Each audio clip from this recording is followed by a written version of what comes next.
Bon. Ouais. On va passer à l'abattoir là. C'est dur.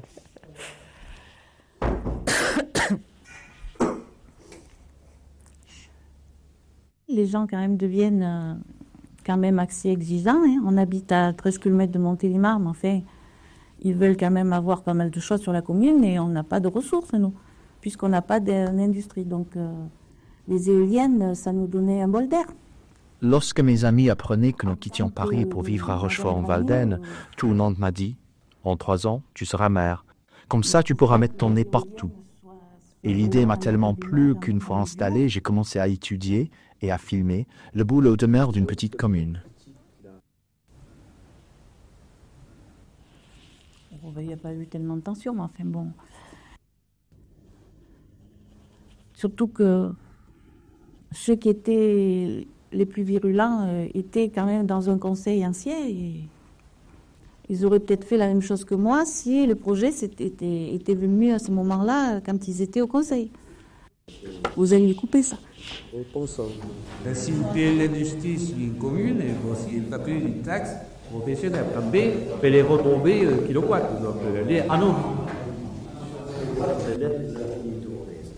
Donc, comme nous avons sur les arbres, oui, ça paraît impensable pour les rotuler. Génération. Je parle tout un peu pour lui. Et oui, alors justement, oui, là, écoutez ça.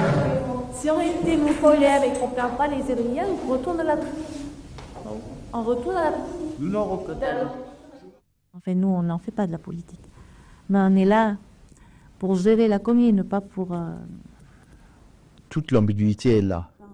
Quand gérer la commune, c'est faire des choix politiques durables, c'est tenter de maîtriser le rythme et la façon dont le village se dirige vers l'avenir. Ceci exige un devoir de clairvoyance, des talents d'équilibriste et de diplomate. Car tout geste a un sens, tout discours est interprété.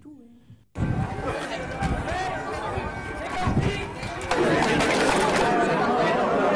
y a des plaisirs, donc...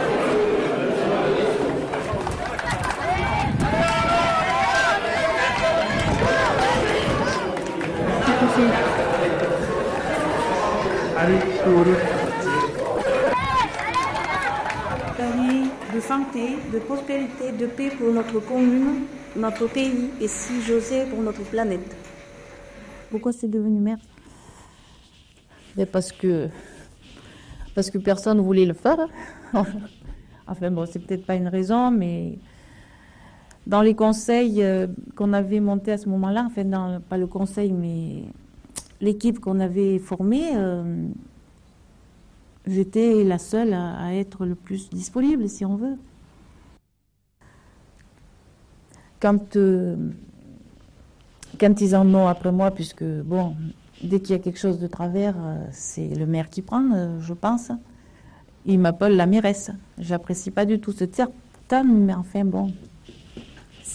Je découvre ici qu'être maire à Rochefort, c'est comme être chef d'une entreprise de 300 personnes qui ne pointe pas au travail et qu'on ne peut pas renvoyer. Qu'on m'apprécie, mais enfin bon, on ne peut pas être aimé de tout le monde. Hein. Mais comme j'ai un enfant handicapé, je suis quand même occupée chez moi. Donc en ce moment, j'emporte l'ordinateur, je travaille à la maison, je viens travailler ici la nuit, enfin bon, je jongle. La plus grosse charge, c'est quoi? C'est l'entretien du bâtiment. L'entretien comment? Dans quelle heure? Ah, oui. Parce que quand il y a un locataire qui part, il y a 2 ans qu'il y est, et donc il droit. Mais ils sont on a un de président. Oui, il faut un suppléant à l'air, non? Comme ça, goulé comme ça, comme Pierre. TEC a célébré le passage de l'an 2000. En France, nous avons la volonté de... C'est une expérience enrichissante pour moi. Ça. Non, moi je regrette pas. Mon mari peut-être un peu m'a fait. Parce qu'il trouve que je suis pas assez souvent à la maison, mais. À table.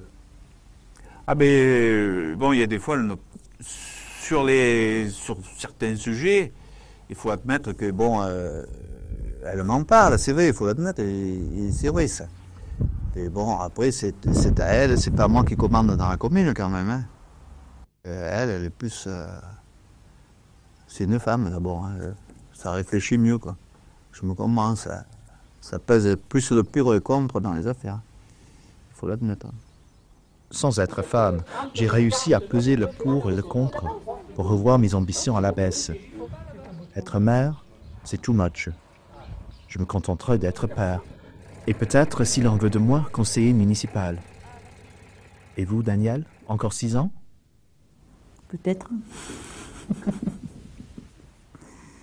Peut-être, on verra. Il y a encore un an à tenir, hein. On ne sait jamais.